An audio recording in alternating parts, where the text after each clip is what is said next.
This is one of the zoos with the most breathtaking views in the world. But what truly makes it special isn't the skyline behind it. Perched right on Sydney Harbour, Taronga Zoo offers something far more powerful than just a postcard backdrop. Today, we're going to explore this iconic Australian attraction and find out whether it really deserves a spot on your Sydney itinerary. From up-close encounters with koalas to impressive marine shows overlooking the water. And by the end of this video, you'll know exactly whether Taronga Zoo is just another tourist stop or a must-visit experience in Australia.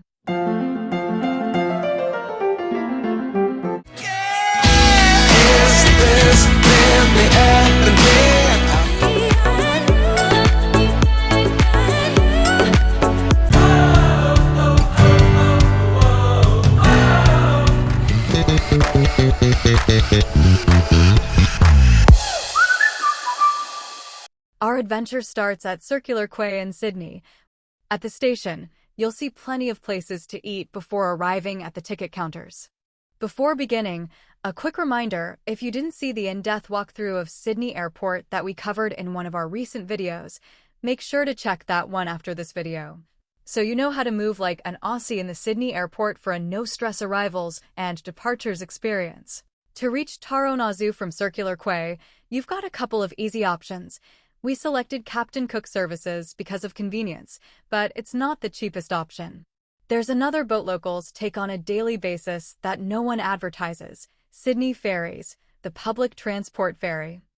Captain Cook is more touristy, so it's really about what matters most to you, budget or comfort.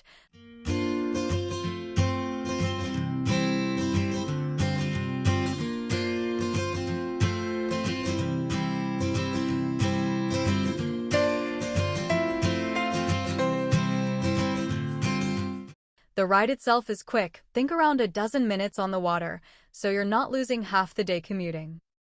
Captain Cook also has multiple departures across the day, but schedules can change depending on weekdays, weekends, and holidays, so the best move is to check the day's timetable or grab the printed one when you arrive.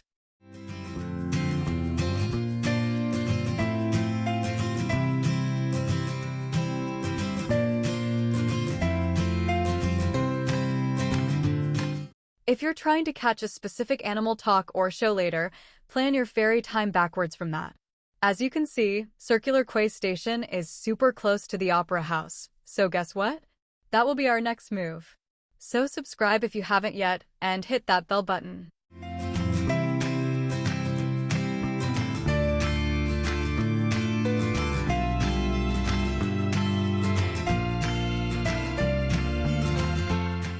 Now, quick fun detour. If you're into big travel experiences, you might spot massive cruise ships in Sydney, like Royal Caribbean's Anthem of the Seas.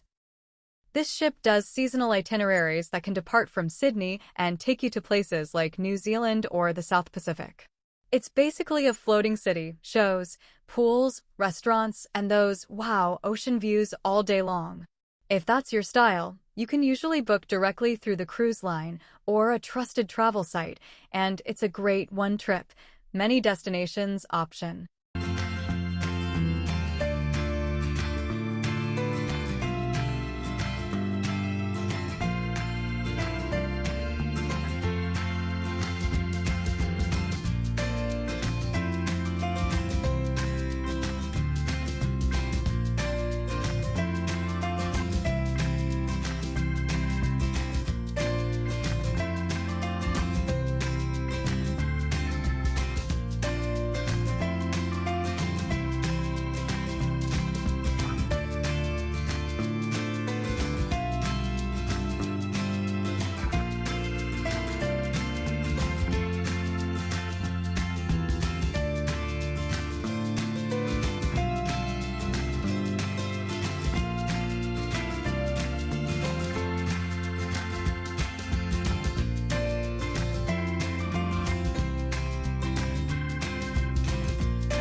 Now back to our zoo mission.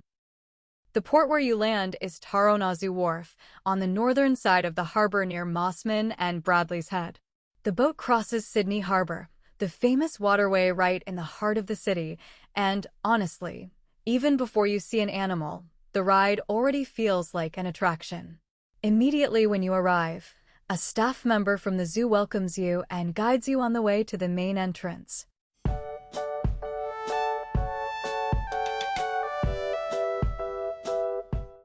The zoo officially opened in 1916, so it's been part of Sydney's story for over a century.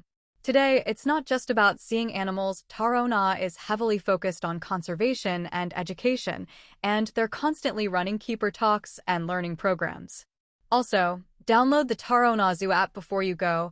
It's perfect for finding your way, checking the daily schedule, and making sure you don't miss the best talks and shows. Finally, at the entrance, here I'm showing you the current fees. They will give you a map. Without it, it's almost impossible to see everything in one day. You can get lost here.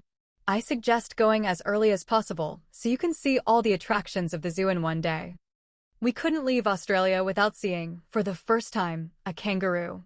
And the famous Aussie icon, the cute koalas.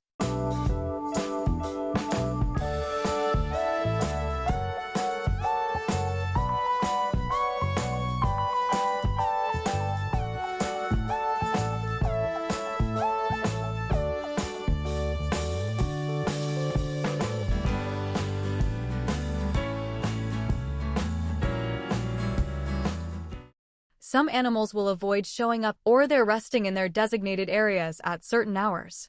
No issues, you can still learn about them by reading the information the zoo provides. Just keep walking to the next area and make the most of your time. Now, let's move to the Bolivian squirrel monkey. These little guys are tiny, fast, and basically powered by pure caffeine. They live in social groups. They're super curious, and you'll often see them jumping around like they're playing The Floor is Lava 24/7.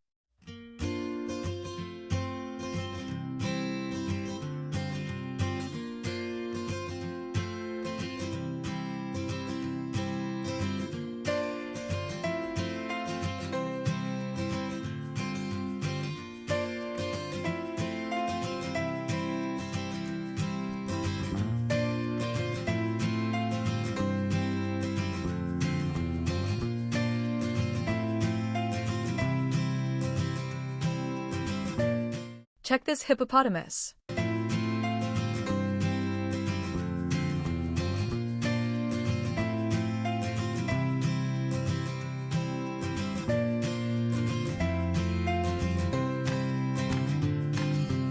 Next, the fishing cat. It looks like a leopard, but smaller.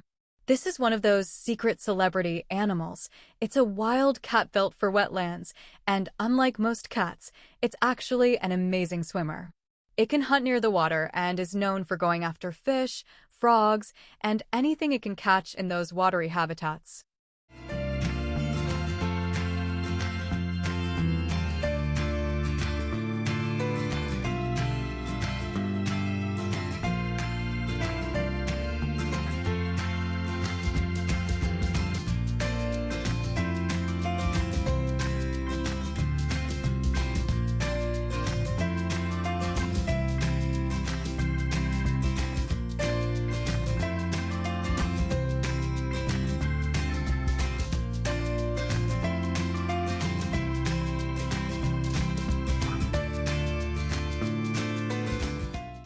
Let's go visit the gorillas. They were shy that day. Gorillas can be super gentle and family-oriented, and sometimes they'll just sit there like wise old philosophers judging our life choices. If you stay quiet and watch for a bit, you might catch the little interactions, grooming, playing, or that slow, I'm the boss here walk.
Now the impressive dinosaur bird, the cassowary. This bird looks like it escaped from Jurassic Park. Big body, strong legs, and that iconic helmet-looking casque on its head. They're famous for being powerful and a bit intense, but they're also super important for rainforest ecosystems because they help spread seeds around.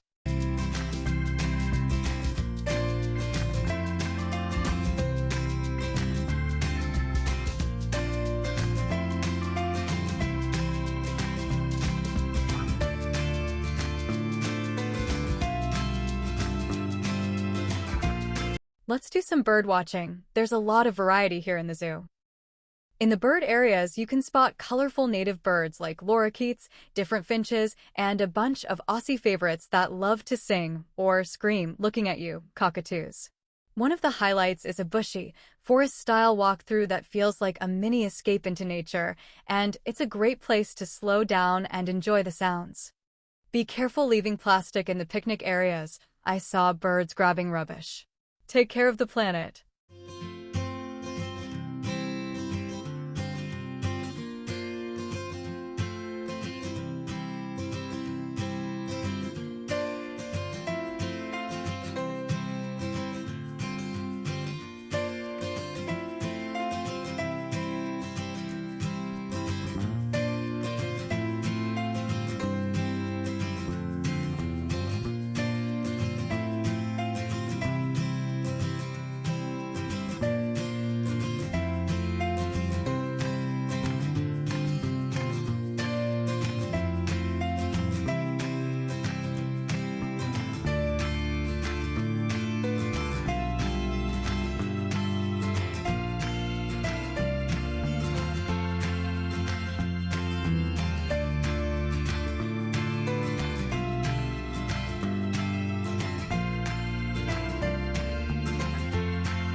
Don't miss the giraffes. Besides being ridiculously tall and elegant, this is one of the most iconic Taronga moments because you can sometimes get that unreal combo, giraffes in the foreground and Sydney's skyline in the background. It's the kind of shot that makes your camera feel like it's doing tourism content by itself.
Now the aquatic animals area.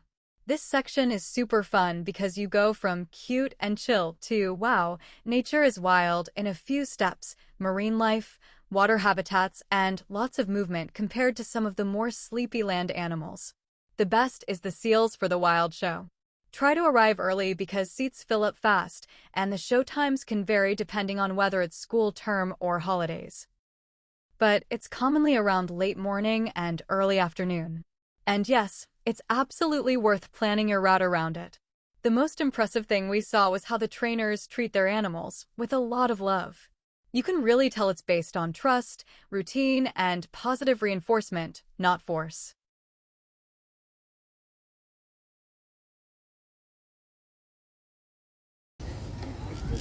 Diego, can you not come on down to the side of the pool, buddy? Let's check the water. That's some good looking. Diego, did you see any fish down there? Definitely not. Is there something that we can do to help? That's a big yes. Your choices matter, and you can be a champion for the wild. When buying seafood, ask if they have MSC. The MSC fish tick you can see on the sign here is a guarantee that the seafood you're purchasing comes from a fishery that protects fish stocks, jobs, and the environment. So ask for MSC. Thanks, Diego. You'll be helping seals like Diego here have a future. That makes Diego really happy. Can we see a happy face? Thanks, buddy. That's lovely. Diego, you've done such a good job. We're going to say goodbye and get you some more fish. For Jose. Thank you very much, Ange and Diego. Did they do a great job? Absolutely. Now this guy's name is Moby. As Ange just said, he is a little bit different, although still a sea lion. These guys are known as the Australian sea lion, found on the coastline of South Australia and along the southern end of Western Australia. Moby himself was actually born right here at Taronga 8 years ago as part of our breeding program. Unfortunately, to touch that ball in the centre of stage, and to do it he needs your help. So your job is to tell him when to jump, and to do that you've got to raise your arms up in the air and yell out, "Jump Moby." But before you do, he needs a bit of a run off, so we're going to send him to the top of that cliff eventually. Just likes to build the suspense. Excellent work. All right, now that he's in position, the rest is up to you. On the count of 3, jump, Moby. 1, 2, 3.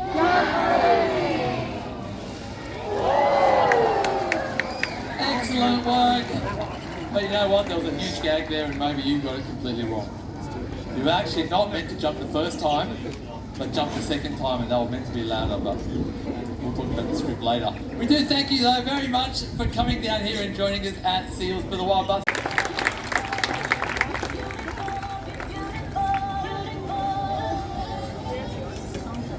Hands up, you're mine. Nothing can break it. You make me feel beautiful, beautiful. I wanna be with you forever. Got to be alive. I feel you're beautiful, you're beautiful, you're beautiful, you're beautiful. To be alone in my life, I feel you're beautiful. Let's dance all night. Keep your body on mine. Don't stop, live your life. Your love shines bright. I feel it, baby. Your kiss, your touch wakes me. And we're so connected, and nothing can break it. You make me feel beautiful, beautiful. I wanna be with you forever. That should be alright.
Interesting places inside the zoo are the ruins of an antique Indian-style house where elephants were. This spot feels like a little time capsule of the zoo's older history, and it's cool to see how the place has evolved over the decades. The printed hands of Aboriginal Australian natives, a powerful reminder that this land has a deep Indigenous history. Take a moment here, read the signs, and remember, Sydney's story didn't start with modern buildings. The Blue Mountains Bushwalk. This area feels like a mini escape into a different landscape, like a slice of bushland brought into the zoo.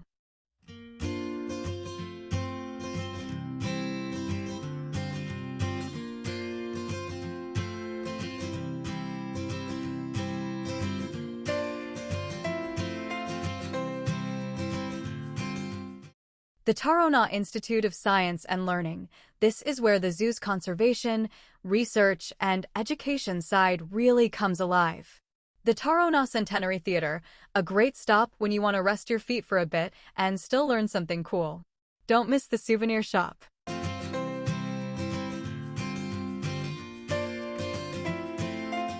Also, you need to know that you can come with your own food and do a picnic in the green designated areas of the zoo.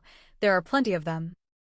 Honestly, a picnic here hits different because you're surrounded by nature and the day feels like a mini adventure.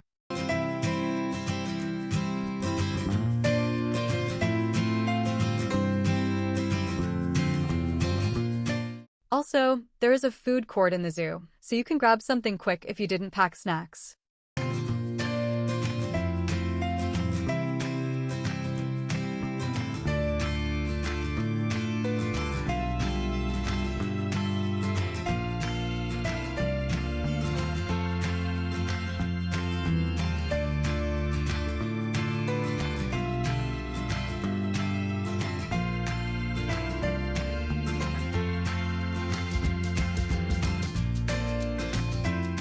Now, let's visit one of the main purposes of this adventure, to see a real kangaroo for the first time.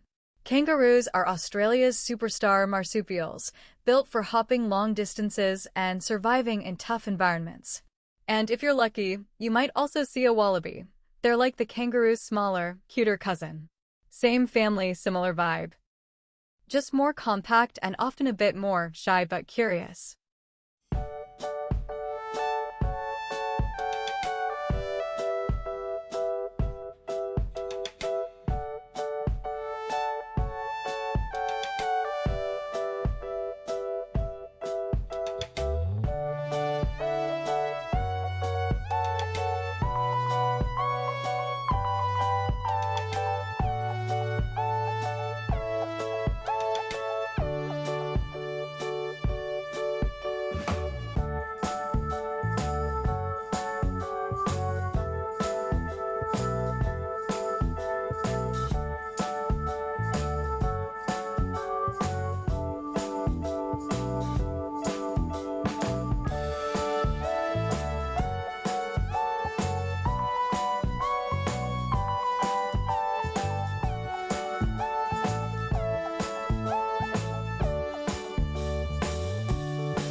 Now the best moment of the entire visit for a reason.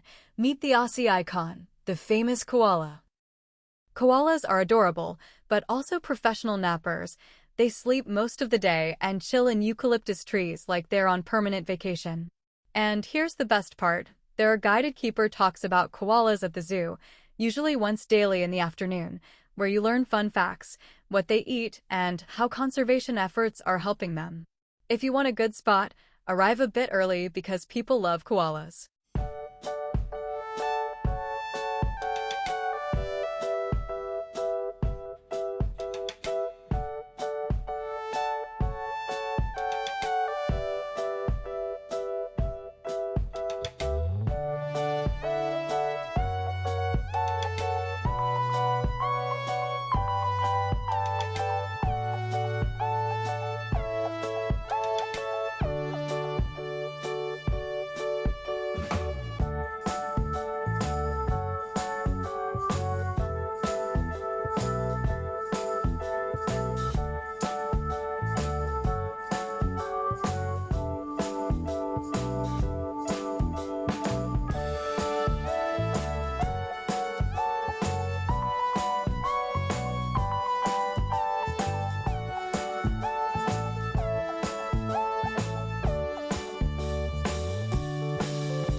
And that's our Taronga Zoo adventure.